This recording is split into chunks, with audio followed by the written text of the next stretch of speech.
السلام علیکم ورحمۃ اللہ وبرکاتہ۔ آپ سب کو شاید میڈیا کی توسط سے معلوم ہوگا کہ چارسدہ کے علاقے مندنی میں یہ جو ناخوشگوار اور افسوسناک واقعہ سامنے پیش آیا ہے کہ ایک آدمی نے قرآن جلا دیا، استغفر اللہ۔ تو ہمارا یہ جو ملک ہے، ہمارا یہ جو ریاست ہے، یہ لا الہ الا اللہ کی بنیاد پر بنا ہے، اور اس ملک میں ہم دیکھ رہے ہیں کہ مسلسل کچھ واقعات سامنے آ رہے ہیں کہ وہ دین مخالف واقعات ہے، اسلام مخالف واقعات ہے، لا الہ الا اللہ کے خلاف واقعات ہے۔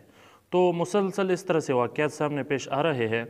اگر ہمارا حکومت، ہمارے جو حکمران ہیں، جو بڑی سیٹوں پر بیٹھے ہوئے لوگ ہیں، اقتدار والے ہیں، یہ اگر بروقت کارروائی کرتے، اس طرح سے اعمال کرنے والوں کے خلاف ایکشن لیتے، ان کو سزا دیتے، تو پھر انشاءاللہ ایسے واقعات بالکل بھی پیش نہیں آتے۔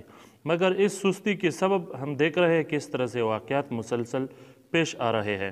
تو حکومت کو اس طرف توجہ دینا چاہیے، اور جو اس طرح سے غلط اعمال کرنے والے ہیں ان کو سزا دینا چاہیے، اور جس آدمی نے یہ غلیظ حرکت کی ہے اس کی بھی تحقیق کی جائے۔ اس کا اگر ذہنی توازن درست ہو تو اس کو سخت سے سخت سزا دی جائے، تاکہ آئندہ کوئی اس طرح سے حرکت نہ کر سکے۔ تو ہمارا حکومت سے یہی مطالبہ ہے کہ اس طرف توجہ دیا جائے، اور جو اس طرح سے جرم کرتے ہیں تو ان کو سزا دیا جائے۔ اور اس کے ساتھ ساتھ ہم ان عوام کو بھی خراج تحسین پیش کرتے ہیں، وہاں کے جو لوگ ہیں، کہ وہ میدان میں آئے اور اپنی ایمانی جذبے کا اظہار کیا۔ انشاءاللہ اس کا یہ جو جذبہ ہے، یہ جو ایمانی کیفیت ہے، یہ اس چیز کے لیے بھی سبب بنے گی کہ آئندہ کوئی اس طرح سے حرکت نہیں کرے گا جب یہ حالات دیکھیں گے۔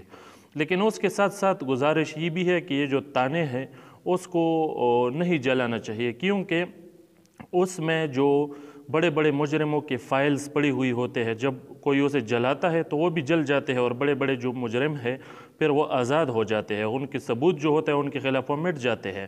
تو اس طرح سے اعمال نہیں کرنا چاہیے کہ وہاں کو جلا دیا جائے، تانوں کو جلا دیا جائے، اس طرح سے اعمال نہیں کرنے چاہیے۔